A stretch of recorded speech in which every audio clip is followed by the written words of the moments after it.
जेको ही असांजो एहतजाज है, ये असांजो एहतजाज नहीं, ये असांजे दर्द की दाह है। जेको असां गरीब मज़लूम माण्हू 500 रुपया दिहाड़ी कमाए पंहिंजे बच्चन जो पेट पालण जे लाइ सॼो सॼो ॾींहुं पिड़ियुनि ते वेहूं था।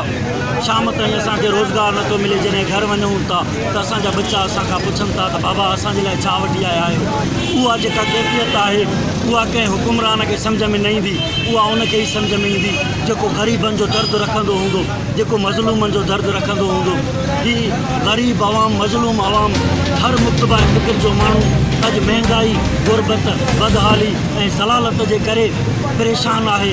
असांजे हुकुमराननि खे सोचणु घुरिजे त हिननि ग़रीबनि खां सवाइ न त ही मुल्क रहंदो, न ही हुकुमरान रहंदा। ख़ुदारा हिननि मिसकिन माण्हुनि जूं दिहाड़ियूं वधायो। जेको कोर्ट ऑफ भाव आहे मज़दूरनि जी दिहाड़ी जो, उहा दिहाड़ी घटि में घटि मज़दूरनि खे ॾियराई वञे। प्राइवेट कंपनी में कमु कंदो आहे, ग्रेजुएशन मुंहिंजी तालीम आहे। असांखे 500 जी दिहाड़ी जे हिसाब सां 15,000 मूंखे प्राइवेट कंपनी ॾींदी आहे पघार, जेका असांजे गुज़र सफ़र नथो थिए। वालिदैन आहिनि बुज़ुर्ग, असांजे नंढा बच्चा आहिनि, उन्हनि जी तालीम जो ख़र्चो पूरो नथो थिए। असांजी दिहाड़ी जेका सो डेली वेजिस राशन जो ख़र्चो पूरो नथो थिए। असांजो मुतालबो आहे इमरान ख़ान वज़ीर आज़म सां, वज़ीर आला सिंध सां, त असां मज़दूरनि खे इंसाफ़ ऐं हक़ ॾिनो वञे।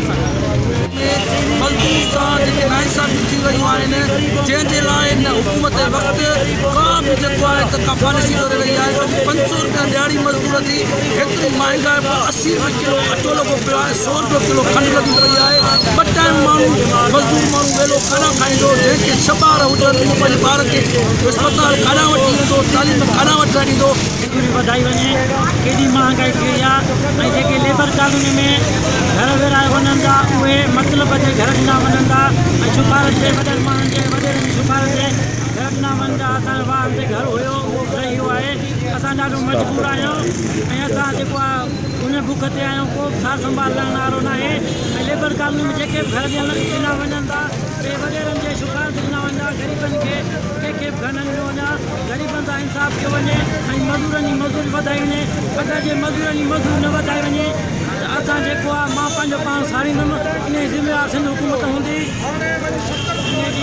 सिंध हुकूमत ज़िम्मेवार हूंदी, मां पंहिंजे पाण साड़ींदुमि। अटो महांगो थी वियो आहे, खंडु महांगी थी वई आहे। ग़रीब माण्हू घर जो किरायो भरे त बचनि जी दवा वठे, दवा महांगी थी वई आहे, हर शइ महांगी थी वई आहे। असां हुकूमत खे, वज़ीर आला सिंध खे ऐं इमरान ख़ान